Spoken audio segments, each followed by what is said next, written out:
नमस्कार, ये आकाशवाणी शिमला है। अब आप नविता चौहान से प्रादेशिक समाचार सुनिए। आज के मुख्य समाचार। प्रदेश में भारी वर्षा से जनजीवन प्रभावित। बीते 24 घंटों में भूस्खलन से जुड़ी घटनाओं में 6 लोगों की मौत, 700 से अधिक मार्ग अवरुद्ध। खराब मौसम के चलते अगले 2 दिन राज्य के शैक्षणिक संस्थान रहेंगे बंद। सरकार की लोगों से एहतियात बरतने की अपील। केंद्रीय मंत्री अनुराग सिंह ठाकुर ने कहा, प्रदेश में भारी वर्षा से उत्पन्न हालात पर केंद्र की पूरी नजर, राज्य को दिया हर संभव मदद का भरोसा। और मुख्यमंत्री सुखविंदर सिंह सुक्खू ने हमीरपुर में तकनीकी विश्वविद्यालय के नए शैक्षणिक ब्लॉक का किया उद्घाटन। अब समाचार विस्तार से। प्रदेश में पिछले कई घंटों से लगातार हो रही मानसून की भारी वर्षा से सामान्य जनजीवन बुरी तरह प्रभावित हुआ है।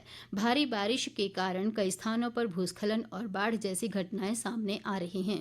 अभी तक मिली जानकारी के अनुसार वर्षा से जुड़ी घटनाओं में पिछले 24 घंटों में 6 लोगों की मृत्यु हुई है, जबकि 3 राष्ट्रीय उच्च मार्गों सहित लगभग 736 सड़कें अवरुद्ध हुई हैं। इन्हें बहाल करने का कार्य युद्ध स्तर पर जारी है। इसके अलावा भारी वर्षा के कारण 1743 विद्युत ट्रांसफार्मरों को भी नुकसान पहुंचा है। जल शक्ति विभाग की 138 योजनाओं पर भी भारी वर्षा का असर पड़ा है। शिमला जिले के कोटगढ़ क्षेत्र में आज सुबह भूस्खलन के कारण एक मकान के गिरने से एक बच्चे समेत 3 लोगों की मृत्यु हो गई। इसके अलावा चंबा जिले के ककियां, कुल्लू के लंका बेकर और शिमला जिले के रझाना में भी वर्षा से जुड़ी घटनाओं में एक व्यक्ति की मृत्यु हुई है। प्रदेश में मानसून के दस्तक के बाद बीते 2 सप्ताह में भूस्खलन से जुड़ी घटनाओं में कुल 51 लोगों की मृत्यु हो चुकी है। बीते 24 घंटों में हुई भारी वर्षा से शिमला, मंडी, कुल्लू और सोलन जिलों में सबसे अधिक नुकसान हुआ है। इस दौरान जहां कई घरों को नुकसान पहुंचा है, वहीं कई स्थानों पर जल भराव की स्थिति भी सामने आई है। भारी वर्षा के कारण कालका शिमला रेल मार्ग पर जगह जगह हुए भूस्खलन के चलते आज दिन भर रेल सेवा ठप रही। पंजाब और हिमाचल को जोड़ने वाले कांगड़ा जिले के चक्के पुल को भी भारी नुकसान पहुंचा है, जिसके चलते प्रशासन ने इस पुल पर आवाजाही बंद कर दी है। कांगड़ा जिला प्रशासन ने भारी वर्षा के पूर्वानुमान को देखते हुए एसडीएम, तहसीलदारों और नायब तहसीलदारों की छुट्टियां रद्द कर दी हैं। इधर शिमला मनाली राष्ट्रीय राजमार्ग पर घंडल के समीप बने लोहे के ब्रिज के नीचे से भूस्खलन हो रहा है, जिसके चलते पुल पर एक तरफा यातायात चलाया जा रहा है। शिमला जिले के ठियोग में भी राष्ट्रीय उच्च मार्ग 5 पर पिछले दिनों बनाए गए बैली ब्रिज पर एहतियात के तौर पर भारी वाहनों की आवाजाही बंद कर दी गई है। हालांकि छोटे वाहनों के लिए ये पुल खुला रहेगा। लगातार हो रही बारिश के कारण प्रदेश की सभी प्रमुख नदियां व नाले उफान पर हैं। कई स्थानों पर बारिश के कारण जल भराव और सड़कों का कटाव भी देखने को मिला है। विभिन्न जिलों में कई वाहनों के भी बह जाने का समाचार है। इस बीच राज्य के ऊंचाई वाले इलाकों में कुछ स्थानों पर हिमपात भी हुआ है। चंबा जिले में ऊपरी इलाकों में हिमपात के चलते पांगी घाटी को जोड़ने वाले सभी मार्ग अवरुद्ध हो गए हैं। किन्नौर जिले में भी नालों में बाढ़ आने से सतलुज नदी का जलस्तर बढ़ गया है। भारी बारिश के कारण जिले के कई इलाकों में विद्युत आपूर्ति ठप है और संपर्क मार्गों पर वाहनों की आवाजाही भी बंद है।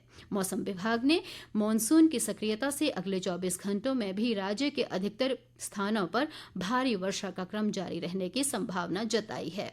चंबा, कांगड़ा, कुल्लू, मंडी, ऊना, बिलासपुर, हमीरपुर, शिमला, सोलन और सिरमौर जिलों में भारी वर्षा का येलो अलर्ट जारी किया गया है।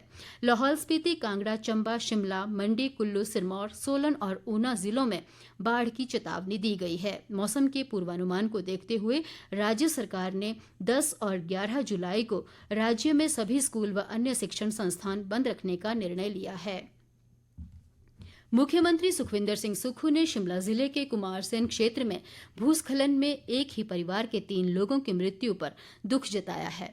उन्होंने जिला प्रशासन को प्रभावित परिवार को तत्काल राहत उपलब्ध करवाने के निर्देश दिए हैं। इस बीच खराब मौसम व भारी वर्षा के पूर्वानुमान को देखते हुए मुख्यमंत्री ने लोगों से एहतियात बरतने की अपील की है।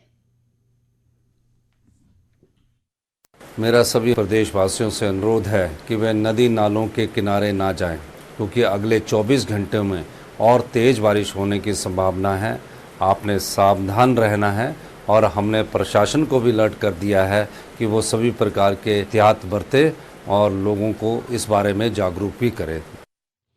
केंद्रीय सूचना व प्रसारण मंत्री अनुराग सिंह ठाकुर ने कहा है कि प्रदेश में भारी वर्षा से उत्पन्न हालात पर केंद्र सरकार की पूरी नजर है। उन्होंने आज मुख्यमंत्री सुखविंदर सिंह सुक्खू और प्रदेश भाजपा अध्यक्ष राजीव बिंदल से इस संबंध में फोन पर बातचीत की। अनुराग सिंह ठाकुर ने कहा कि किसी भी अप्रिय घटना से निपटने के लिए सरकार पूरी तरह तैयार है और केंद्र से राज्य को हर संभव मदद उपलब्ध करवाई जाएगी। उन्होंने कहा कि भाजपा कार्यकर्ता भी जमीनी स्तर पर लोगों की हर संभव मदद कर रहे हैं। विपक्ष के नेता जयराम ठाकुर ने प्रदेश में भारी वर्षा से हुए नुकसान पर चिंता जताते हुए केंद्र सरकार से हर संभव मदद करने का आग्रह किया है। उन्होंने कहा कि वर्षा के कारण प्रदेश में जानमाल की भारी क्षति हुई है। जयराम ठाकुर ने कहा कि कई स्थानों पर लोगों के फंसे होने की सूचनाएं मिल रही हैं। ऐसे में उन्होंने राज्य सरकार से इन लोगों को जल्द से जल्द सुरक्षित निकालने की भी मांग की है। उन्होंने अवरुद्ध हुए मार्गों को भी जल्द खोलने पर बल दिया ताकि जनजीवन सामान्य हो सके। राजस्व मंत्री जगत सिंह नेगी ने कहा है कि सरकार भारी वर्षा से उत्पन्न स्थिति के लिए तैयार है। उन्होंने कहा कि सभी जिलों में स्थानीय प्रशासन और राज्य आपदा प्रबंधन प्राधिकरण को तैयार रहने के निर्देश दिए गए हैं। जगत सिंह नेगी ने कहा कि लोगों को असुविधा न हो, इसके लिए अवरुद्ध सड़कों को जल्द बहाल करने के प्रयास किए जा रहे हैं। मुख्यमंत्री सुखविंदर सिंह सुक्खू ने आज हमीरपुर में हिमाचल प्रदेश तकनीकी विश्वविद्यालय के नए शैक्षणिक ब्लॉक का उद्घाटन किया। इस भवन के निर्माण पर करीब 25 करोड़ रुपए की लागत आई है। उन्होंने कई अन्य विकास योजनाओं की भी आधारशिला रखी। मुख्यमंत्री ने बताया कि सरकार प्रदेश में मॉडल कॉलेजों की स्थापना पर विचार कर रही है। उन्होंने कहा कि राज्य के प्रत्येक विधानसभा क्षेत्र में चरणबद्ध तरीके से Rajiv Gandhi day boarding school स्थापित किए जा रहे हैं। हमीरपुर जिले में इन स्कूलों के निर्माण के लिए सुजानपुर, भोरंज और बड़सर में भूमि चिन्हित की गई है। इस बीच मुख्यमंत्री ने अधिकारियों को राज्य में निर्माणाधीन जल विद्युत परियोजनाओं के कार्य में तेजी लाने के निर्देश दिए हैं। हमीरपुर में एक बैठक में उन्होंने कहा कि निर्माण कार्य में देरी से राज्य को वित्तीय नुकसान होता है। उन्होंने कहा कि राज्य में मार्च 2027 तक 628 मेगावाट की जल विद्युत परियोजनाओं को शुरू करने का लक्ष्य रखा गया है। मुख्यमंत्री ने कहा कि इसके अलावा वर्ष 2030 तक 1000 मेगावाट सौर ऊर्जा उत्पादन का लक्ष्य है। प्रदेश पर्यटन निगम के अध्यक्ष RS बाली ने कहा है कि भारी वर्षा के कारण राज्य के विभिन्न स्थानों पर फंसे पर्यटकों की सुरक्षा के लिए सरकार कारगर कदम उठा रही है।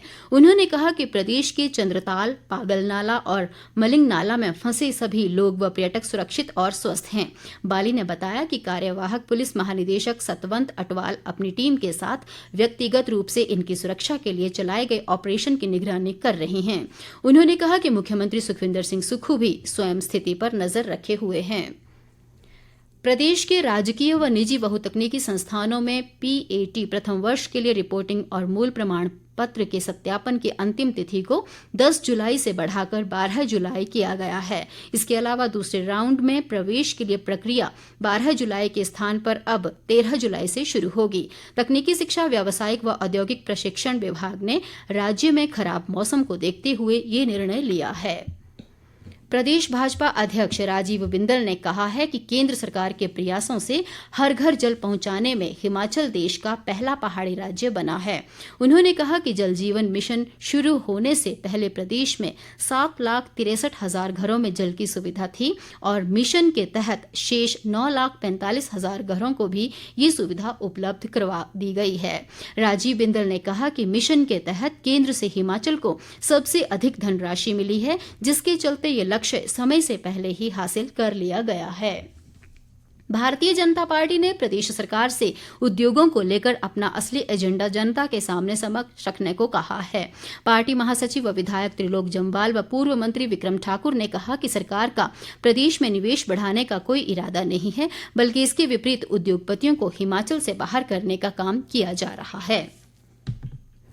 अंत में मुख्य समाचार एक बार फिर। प्रदेश में भारी वर्षा से जनजीवन प्रभावित। बीते 24 घंटों में भूस्खलन से जुड़ी घटनाओं में 6 लोगों की मौत, 700 से अधिक मार्ग अवरुद्ध। खराब मौसम के चलते अगले 2 दिन राज्य के शैक्षणिक संस्थान रहेंगे बंद। सरकार की लोगों से एहतियात बरतने की अपील। केंद्रीय मंत्री अनुराग सिंह ठाकुर ने कहा, प्रदेश में भारी वर्षा से उत्पन्न हालात पर केंद्र की पूरी नजर, राज्य को दिया हर संभव मदद का भरोसा। और मुख्यमंत्री सुखविंदर सिंह सुक्खू ने हमीरपुर में तकनीकी विश्वविद्यालय के नए शैक्षणिक ब्लॉक का किया उद्घाटन। इसके साथ ही ये समाचार बुलेटिन समाप्त हुआ। नमस्कार।